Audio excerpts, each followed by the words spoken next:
लेकिन अब बात करेंगे टेक्समैको की। दरअसल इस हफ्ते टेक्समैको रेल का QIP लॉन्च हो सकता है और कंपनी QIP के जरिए फंड जुटा सकती है। क्या होगा QIP का साइज और फ्लोर प्राइस क्या हो सकता है, पूरी डिटेल्स बताने के लिए हमारे साथ यतिन मोता। यतिन बताइए क्या डिटेल्स।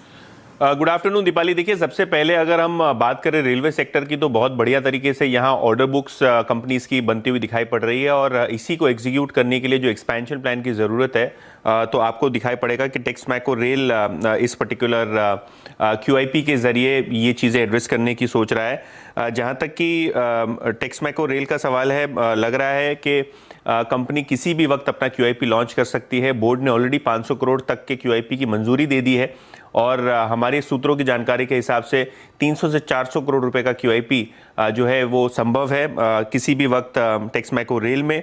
और प्राइसिंग का सवाल है तो सेबी फॉर्मूला के हिसाब से और जो 5% सेबी जो फ्लोर प्राइस पे आप डिस्काउंट पा सकते हैं उसके हिसाब से 228 से लेकर 230 तक के रेंज में ये QIP होता हुआ आपको दिखाई पड़ सकता है। ICICI सिक्योरिटीज और मोतीलाल ओसवाल हमारे सूत्रों के हिसाब से बैंकर्स है इस QIP के और काफ़ी सारे डोमेस्टिक म्यूचुअल फंड्स यहाँ इंटरेस्ट दिखा रहे हैं। तो किसी भी वक्त 300-400 करोड़ रुपए का QIP मुमकिन हो सकता है टेक्समैको रेल के लिए।